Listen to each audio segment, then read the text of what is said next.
صحیح مسلم میں ایک حدیث ہے 6220،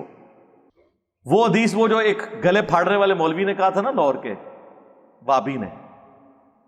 اس نے کہا تھا کہ مجھ سے مباہلہ کر لو، اور کوئی جیلمی ہو یا کوئی فیصل آبادی ہو یا کوئی جھالوی ہو، اللہ کے فضل و کرم سے ان کو للکارتے رہیں گے، ان کی آنکھوں میں آنکھیں ڈالتے رہیں گے مرتے دم تک، عظمت رسول اللہ کے اوپر اور عظمت صحابہ کے اوپر ان کو مباہلے کا چیلنج دینے کے لیے تیار ہیں۔ جب چاہو ہمارے مرکز میں آؤ، جب چاہو ہمیں جیلم میں بلا لو، تعالوا ندعو ابناءنا وابناءکم ونساءنا ونساءکم وانفسنا وانفسکم ثم نبتہل فلنجعل لعنت اللہ الکاذبین۔ ہم تمہیں زندگی کے آخری سانس تک مباہلے کا چیلنج دیتے ہیں۔ تو میں نے اسے چیلنج کیا تھا کہ مباہلے والی حدیث صحیح مسلم کی تو قیامت تک اپنے ممبر سے بیان ہی نہیں کر سکتا، تو مجھے مباہلے کے چیلنج کرتا ہے نا، حدیث ممبر پہ سنا دے ساری حدیث، آج تک نہیں سنا سکا، چلو اس کے بعد سنا لے، پوری حدیث سنانی ہے۔ ہاں صحیح مسلم 6220،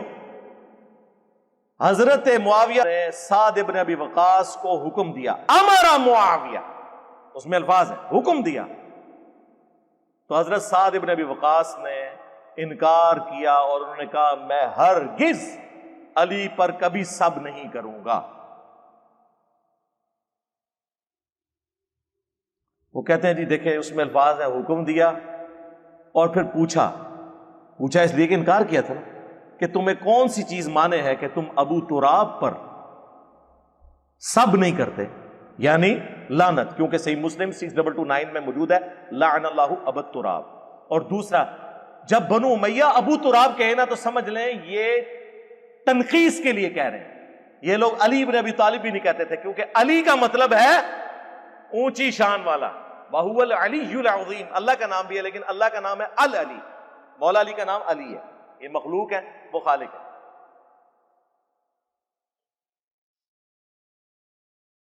علی کا معنی کیا ہے؟ اونچی شان والا، اور معاویہ کا معنی کیا ہے؟ مومن نہیں، وہ اپنے علماء سے پوچھ کے چلیں۔ ہاں تو تمہیں کون سی چیز مانے ہے کہ تم علی پر سب نہیں کرتے؟ انہوں نے کہا معاویہ میں نے 3 باتیں ایسی سنی ہیں مولا علی کے بارے میں کہ مجھے ایک بھی مل جاتی نا تو سرخ اونٹوں سے، یعنی آج کی V8 سے بھی بہتر تھی۔ اور یہ کون کہہ رہا ہے؟ سعد ابن ابی وقاص، پہلے 10 مسلمانوں میں سے، 10 مبشرہ میں سے، نبی علیہ السلام کے ماموں،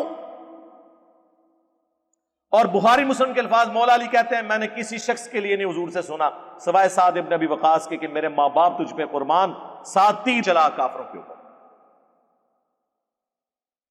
یہ وہ سعد ابن ابی وقاص ہے، اور وہ کہہ رہے ہیں میں تو شاہی کوئی نہیں علی دے مقابلے سے، علی والی تو ایک فضیلت۔ تو انہوں نے کہا سن، جب غزوہ خیبر کا موقع آیا اللہ کے نبی علیہ السلام نے فرمایا کل میں اس شخص کے ہاتھ میں جھنڈا دوں گا جو اللہ اور اس کے رسول سے محبت کرتا ہے، کوئی اتنی بڑی بات نہیں، اصل بات بعد والی ہے، اللہ اور اس کا رسول بھی اس سے محبت کرتے ہیں۔ ہم پوری رات اس شوق میں سوئے نہیں کہ شاید ہمیں بلا لیا جائے، اور مسلم شریف میں تو الفاظ ہیں، حضرت عمر کہتے ہیں اس سے پہلے مجھے کبھی بھی یہ تمنا نہیں تھی کہ حضور مجھے کسی لشکر کا امیر بنائے، اس موقع پہ میں بھی گردن اوپر کر کے دیکھ رہا تھا کہ حضور مجھے بلا لیں، لیکن حضور نے کہا کہ علی کدھر ہے بلاؤ۔ آشوب چشم تھا، لگایا لعاب مبارک، شفا ہوئی اور پھر اللہ نے فتح دی۔ معاویہ سن دوسری فضیلت، غزوہ تبوک کے موقع پر نبی علیہ السلام جب 30,000 کا لشکر لے کے جا رہے تھے پیچھے مدینے میں، مولا علی کو چھوڑا، یہ پہلا اور آخری موقع تھا کہ رسول اللہ کے ساتھ کسی جنگ میں وہ نہیں جا رہے تھے، تو حضرت علی نے رونا شروع کر دیا، تو نبی صلی اللہ علیہ وآلہ وسلم نے فرمایا اے علی کیا تم اس بات پہ راضی نہیں ہو کہ تمہاری میرے ساتھ وہی نسبت ہے جو ہارون کی موسیٰ کے ساتھ، مگر میرے بعد کوئی نبی نہیں۔ حضور نے کہا نہیں، یہ نسبت ہے وہی جو ایک پیغمبر کی دوسرے پیغمبر کے ساتھ تھی، لیکن تو پیغمبری والا فرق جو ہے نا یہ اس کو نکال دے، باقی تیری وہی نسبت۔ یہ بہت بڑی فضیلت ہے سرکار، کیوں کہ حضرت موسیٰ کے ساتھ حضرت ہارون پیغمبر کے طور پر اٹیچ تھے، کوئی دوسرا اس مقابلے پہ نہیں تھا۔ نبی علیہ السلام نے وہ نسبت کہ کوہ طور پہ جاتے ہوئے وہ چھوڑ کے گئے تھے، حضرت ہارون کو اور میں تمہیں تبوک پہ جاتے وقت چھوڑ کے جا رہا ہوں، یہ دل جوئی کے لیے۔ اور معاویہ سن تیسری فضیلت، جب نجران کے عیسائیوں کا وفد آیا اور نبی علیہ السلام کو سورہ آل عمران کی آیت نمبر 61 میں حکم ہوا کہ آپ جو ہے وہ مباہلہ کریں ایز اے لاسٹ ریزارٹ ان کے ساتھ، تو نبی علیہ السلام مولا علی کو، سیدہ فاطمہ، سیدنا حسن و حسین رضی اللہ عنہم اجمعین وعلیہم السلام اجمعین کو لے کر آئے، ہائے ہائے، اور کہا اللہم ہؤلاء اہل بیتی، اے اللہ یہ میرے اہل بیت ہیں۔ سرکار دیوبندی بریلوی اہل حدیث ہوتے تو کہتے کہ یا رسول اللہ قرآن میں تو حکم آیا ہے کہ اپنی جانوں کو لے آؤ، اپنی عورتوں کو لے آؤ، اپنے بچوں کو، تو یا رسول اللہ اپنی ایک بیوی ساتھ لے آئے، عائشہ کو لے آئے، حفصہ کو لے آئے۔ گھر میں تو پہلے نمبر پہ عورت بیوی ہوتی ہے، اور قرآن کہہ رہا ہے اپنی عورتوں کو لے آؤ مبالغے کے لیے، تو آپ فاطمہ کو کیوں لے کے آئے ہیں؟ ہاں ہن بول تو ایران کے ٹکڑوں میں پلنے والا جانور بنو، 10 سے تھے، عورتیں تو تھیں، 9 بیویاں تو زندہ تھیں، کسی کو نہیں ساتھ لائے تو فاطمہ کو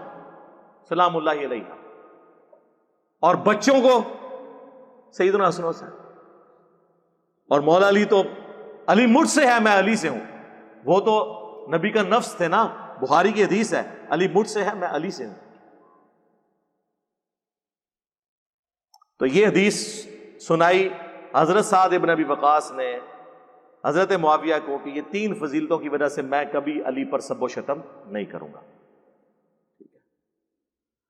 یہ حدیث سنن نسائی الکبریٰ میں بھی موجود ہے، اس کا چیپٹر خصائص علی چھپ چکا ہوا ہے۔ تو اس سے یہ بات پتہ چلی کہ امام نووی نے جو یہ کہانی کرانے کی کوشش کی ہے نا صحیح مسلم کی شرح میں، کہ وہ تو اصل میں پوچھنا چاہ رہے تھے کہ حضرت لوگ تو گالیاں دیتے ہیں مولا علی کو، آپ کیوں نہیں گالیاں دیتے؟ آپ مجھے کوئی علی کی ایسی فضیلت سنائیں تاکہ میں لوگوں کو قائل کروں۔ واہ واہ، اے کہانی کرائی نے، لیکن وہ دوسری حدیث نے اس کی حفاظت کر دی، اور اس کا کچھ حصہ سنن ابن ماجہ میں بھی موجود ہے، جس میں الفاظ ہیں سعد ابن ابی وقاص غضبناک ہو کر بولے کہ تو اس شخص کے بارے میں نیگیٹو بات کر رہا ہے مجھ سے جس کے بارے میں یہ 3 باتیں ہیں، اور ان میں تو چوتھی بات بھی انہوں نے ذکر کی، من کنت مولاہ فہذا علی مولاہ، رسول اللہ تو یہ بھی فرمایا تھا جس کا مولا میں اس کا مولا علی۔ یہ جو صحیح مسلم کی حدیث ہے نا 6220، اس میں جن لوگوں نے یہ حرکت کی نا، جیسا میں نے بتایا امام نووی نے، اور یہ وہ وہابیوں کے جو امام ہے نا جی ابن تیمیہ المتوفی 728 ہجری، انہوں نے شیعہ کے خلاف ایک کتاب لکھی ہے منہاج السنہ، اس میں انہوں نے یہ حدیث نقل کر کے فلنگ دی بلینکس خود کر دیا، ہمارا معاویہ بالسب ساتھ لکھ دیا کہ معاویہ نے سب کرنے کو کہا، حالانکہ مسلم شیعہ میں الفاظ نہیں تھے لیکن قرائن سے ہی مطلب تھا۔ تو ابن تیمیہ رحمہ اللہ نے ہمارا مسئلہ حل کر دیا منہاج السنہ میں، کتاب شیعہ کے خلاف ہے لیکن اس بات کو انہیں ماننا پڑا کہ یہ کام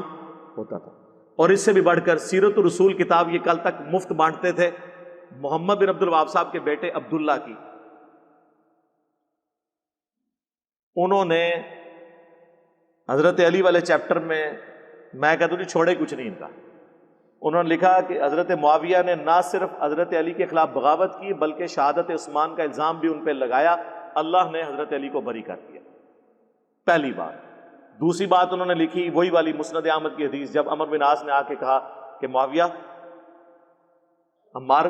قتل ہو گیا اور حضور نے تو یہ فرمایا تھا کہ اسے باغی جماعت قتل کرے گی، تو اس پہ حضرت